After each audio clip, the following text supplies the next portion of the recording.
Catherine did not face any problem remembering the card arrangement, and she only takes 25 seconds to go through the cards and remember the arrangement. Furthermore, she is using the visual imagery process to remember. The visual imagery is forming a mental image of information to explain what was seen or heard to help the learner understand and remember. This process helps in storing very quickly and retaining for extended periods of time. Even though this process is not always an accurate representation of information, images tend to be less clear than the original. But Catherine managed to remember accurately without having any issues while pointing out the cards according to the arrangement that she already remembered. In fact, Mr. Steve Harvey stated that he never saw the greatest mind in his entire life. So this is shown that Catherine have a long-term memory and memorize the card arrangement without facing any problem. Next, I will explain about question number 2. There are 3 significant role learning behavior of memory. The first one is being selective person in transforming thought and external event into a short-term and long-term period. Based on the video, we can see that Catherine just looked for short time to memorize the deck cards arrangement. So in our life, the memory will help us to just look up for the important thing by seeing the visual around us. Hence, it will save our time rather than see the important information that we got. The second one is that help us as a human to store information in the short long-term period. After we see the video, we realize that the memory need to be stored. So the memory that we have will store and gather the information from our eyes. There are 3 aspects that we need to be concerned when we are going to store the info, which are duration, capacity, and the types of the information that we got. So the memory can be stored in the longer time. The last significant role is the process. The information being stored will be iterative to help us to recall back the information in the storage memory. This will help us to remember back the information that we need to tell either about what we learn or what we know from the information that we gather. So it also indicates how strong the memory that we have from the information that we got. So that's all from me for the question number 2. Thank you.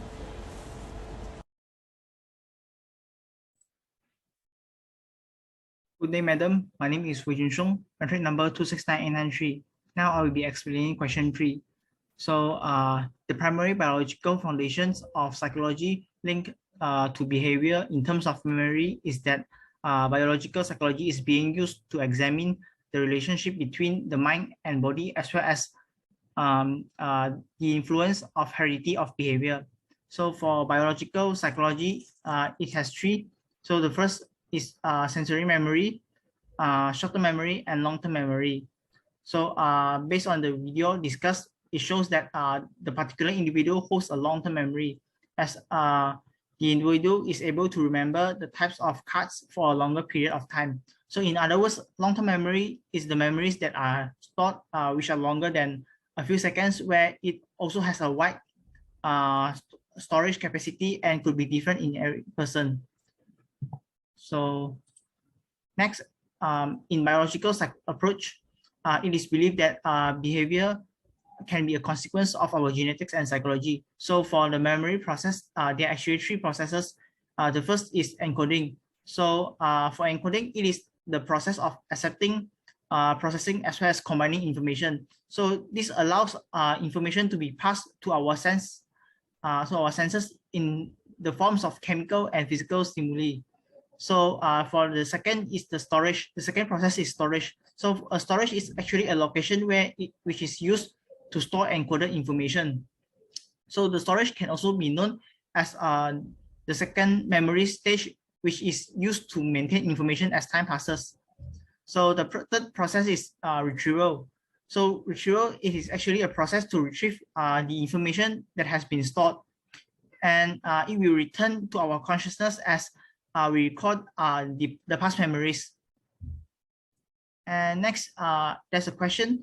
So where does the habits come from? So the habits is actually come from a part of our brain, namely prefrontal cortex.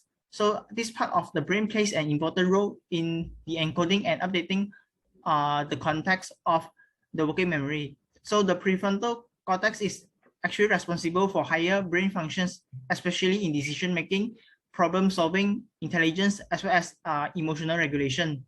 So I think that's all from me. Now I'll pass to my next member. Thank you.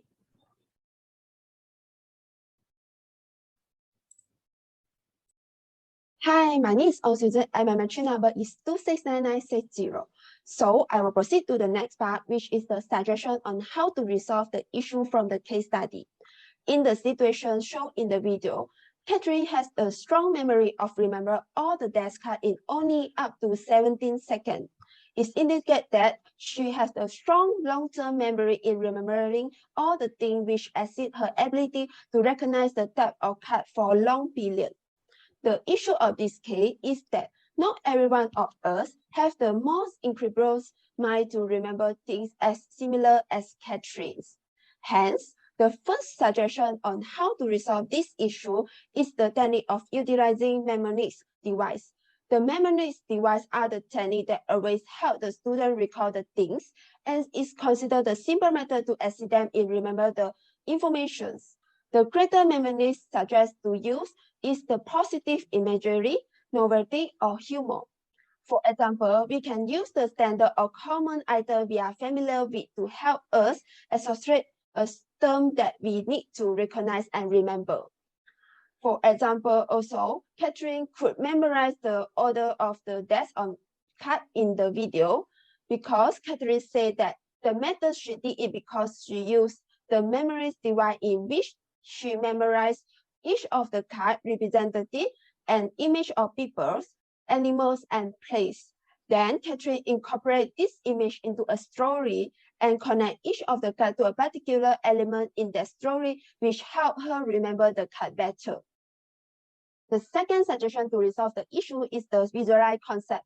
Visualizing concepts are the techniques that come across daily, which help us to get a better memory every day. People will find it hard to recall the numbers and names because these are the abstract things that our brain cannot detect easily. However, we can utilize our brainstorm and remember the image much more quickly.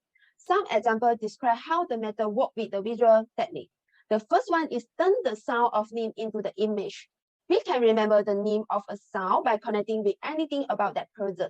Same as memorizing the symbol of number, we must turn something abstract into a sound and visual representations technique that turn it into an image to help us memorize better.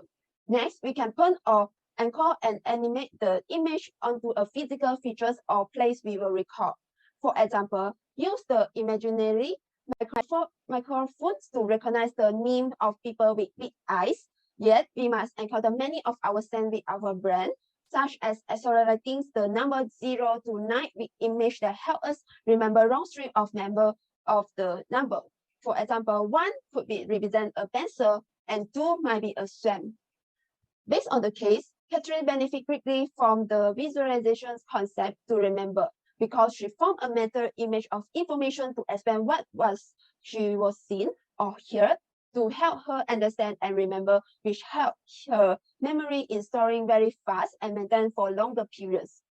In conclude, both of these techniques help well for the people in long-term memory, which can store our memory in the brain for a long period. As same as in the video, Catherine has the most extraordinary mind to keep the desk card in her memory for an extended period. That's all for my part. Thank you. Assalamualaikum. My name is Noor Hafiza Binti Muhammad Fodzi and my matrix number is 269750. So there are two theories that I choose which related to our case study. The first theory is the multi-store memory model. This theory was established by Richard Atkinson and Richard Schifrin in 1968. This theory consists of three different stores, which is a sensory register, short-term memory, and long-term memory. According to this theory, the sensory register is where the brain temporarily stores information gleaned from the senses.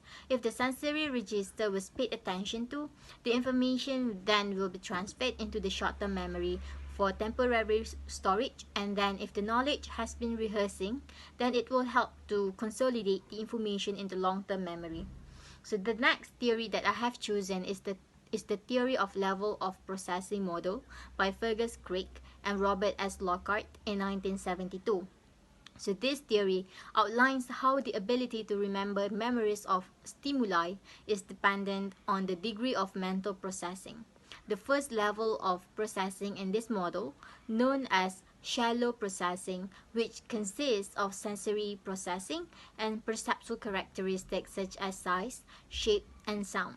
The other level was known as deep processing, which is a process that involves comprehending and analyzing the information for its way of substance, value, context, and connection to other information.